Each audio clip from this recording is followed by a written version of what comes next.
আজকে বানাবো খুব সহজ একটা মিষ্টি রেসিপি। খেতে এবং দেখতে দুটোই খুব সুন্দর।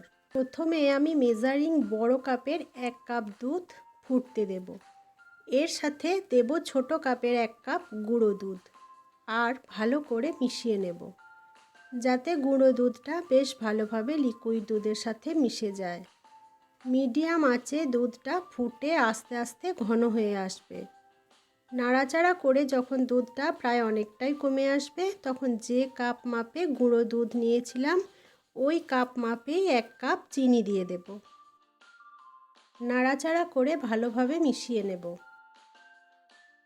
দিয়ে দেব ওই কাপেরই 1 কাপ নারকেল কোড়া আর হাফ চামচেরও কম এলাচের গুঁড়ো।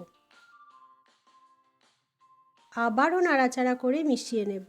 সমস্ত উপকরণ মিশে গিয়ে একটা থকথকে মণ্ড মতো হয়ে আসবে। এই অবস্থায় নামিয়ে নেব। এবার আমি এখানে কয়েকটা পাউরুটি নিয়ে পাউরুটির ধারগুলো একটু কেটে বাদ দিয়ে দেব।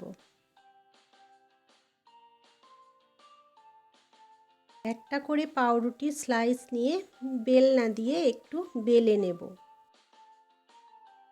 বেলা হয়ে গেলে পাউরুটির মধ্যে ওই পুরটা দিয়ে একটু গোল করে পাকিয়ে সাইডগুলো একটু জল লাগিয়ে পাউরুটিটা রোল করে মুড়ে দেব।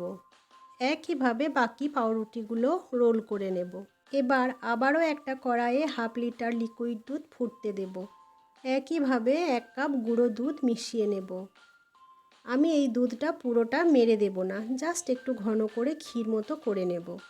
একটা বাটিতে হাফ বাটি দুধে কেশর ভিজিয়ে রেখেছিলাম, ওটা দিয়ে দেব। আগের মতো একই পরিমাণে এলাচ গুঁড়ো দেবো, তবে আমি এই পর্যায়ে কোনো চিনি যোগ করব না। আপনারা বেশি মিষ্টি পছন্দ করলে দিতেই পারেন। দুধটা কমে ক্ষীরের মতো তৈরি হয়ে এলে এবার আগে থেকে তৈরি করে রাখা পুর ভরা পাউরুটি রোলের ওপর দুধের এই ক্ষীরটা দিয়ে দেব। প্রথম অবস্থায় একটু পাতলা মনে হলেও কিছুক্ষণ পর পাউরুটিতে অনেকটাই রস টেনে নেবে।